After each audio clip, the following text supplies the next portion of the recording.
ఉషోదయం ప్రేమించు కాపరి ఉషా కిరణాలు ఉదయకాలపు వాక్య ధ్యానంకు మిమ్మల్ని ఆహ్వానిస్తున్నాం. ప్రార్థన. మమ్మల్ని మిక్కిలిగా ప్రేమిస్తున్న పరలోకపు తండ్రి, ఈ ప్రాతకాల సమయంలో నీ సన్నిధికి వచ్చి ఉన్నాము.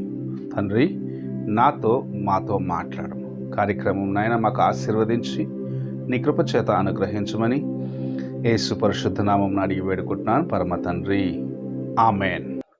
ఈ ఉదయకాలమున ఇర్మియా గ్రంథము 4వ అధ్యాయము 1వ వచనమును చదువుకుందాం. ఇదే యెహోవా వాక్కు. ఇశ్రాయేలు, నీవు తిరిగి రానుద్దేశించిన ఎడల నా యొద్దకే రావలెను. నీవు ఇటు అటు తిరుగుట మాని నీ హేయ క్రియలను నా సన్నిధి నుండి తొలగించి.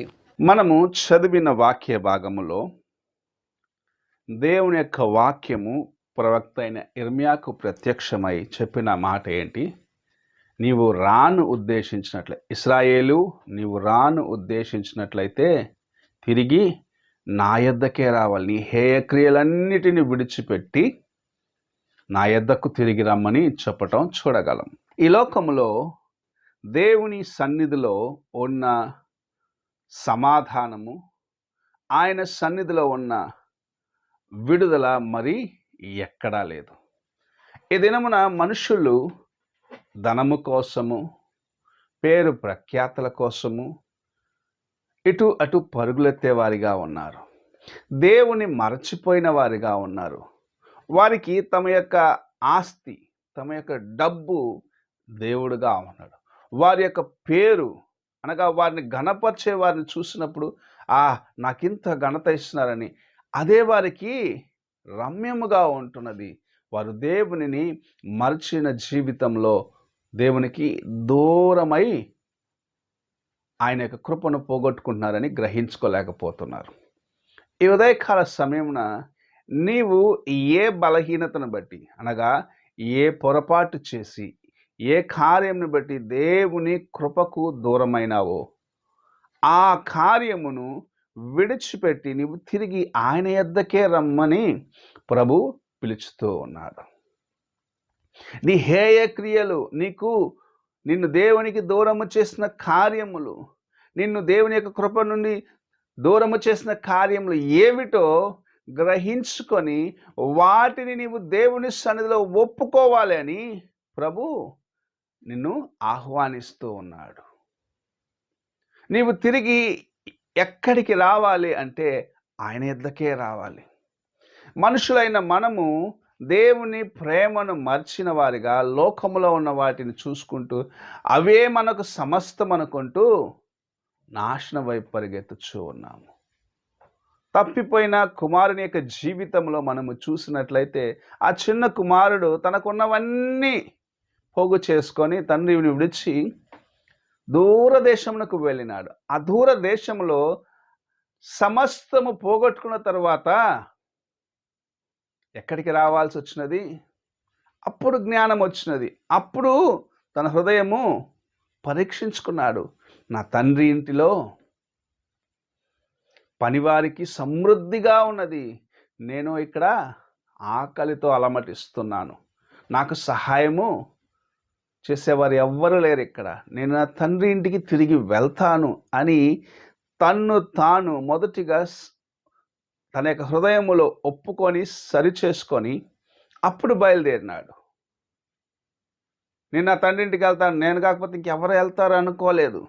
నేను చేసిన పొరపాట్లను ఒప్పుకొని నేను కుమారుడుగా ఉండటానికి నేను తగను అనుకొని బయలుదేరినాడు. తన జీవితంలో ఏమి పోగొట్టుకున్నాడో, ఎక్కడికి తిరిగి వెళ్ళాలో అనేది గ్రహించుకున్నాడు. తన తండ్రి వద్దకు ఎలాగూ తిరిగి వచ్చినాడో అలాగనే నీవు నేను దేవుని కృపకు దూరమైపోయినట్లయితే, ఆయన ప్రేమను నిర్లక్ష్యపరిచినట్లయితే, చేసిన బలహీనతలన్నిటినీ విడిచిపెట్టి, నీ హేయ క్రియలన్నిటినీ విడిచిపెట్టి, నీవు చేసిన పొరపాట్లన్నిటినీ విడిచిపెట్టి తిరిగి ఆయన యొద్దకే రావాలి. వేరే మార్గము లేదు, వేరే ఎక్కడికి నువ్వు వెళ్ళిన నీకు విశ్రాంతి లేదు అని దేవుని యొక్క వాక్యం సెలవిస్తుంది. నీవు తిరిగి ఆయన యొద్దకు రాకపోతే నీకు విడుదల లేదు, నీకు రక్షణ లేదు, నీకు సమాధానము లేదని దేవుని యొక్క వాక్యం సెలవిస్తున్నది. ఎన్ని నాళ్ళు నీ సొంత తలంపుల చేత కొట్టబడిన జీవితమును జీవిస్తూ దేవుని కృపను నిర్లక్ష్యపరుచుకుంటున్నావో అని ఒక్కసారి నీవు పరీక్షించుకో. ఆయన నిన్ను ఆశీర్వదించాలని ఆశిస్తూ ఉన్నాడు. ఆయన నిన్ను ఉన్నతమైన మెట్టుకు హెచ్చించాలని ఆశిస్తూ ఉన్నాడు. ఇతరుల ముందు నేను సాక్షిగా ఉంచాలని ఆశిస్తున్నాడు. అయితే నీవు ఆయన కృపకు దూరముగా వెళ్ళిపోయే కార్యములు చేస్తూ ఆయన నిర్లక్ష్యపరుస్తున్నావేమో అని ఒకసారి నీ హృదయాన్ని పరీక్షించుకో.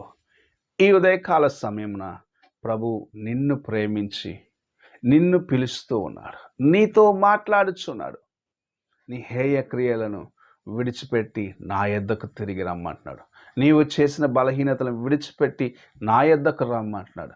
నిన్ను నీవు నాకు అప్పగించుకో, నీ జీవితంలో మార్పును చూస్తావు, నీవు ఆశీర్వాదాన్ని చూస్తావు, నీవు పోగొట్టుకున్నవన్నీ తిరిగి నీకు నేను అనుగ్రహిస్తానని ప్రభు ఈ ఉదయకాల సమయంలో నీతో నాతో మాట్లాడుచున్నాడు.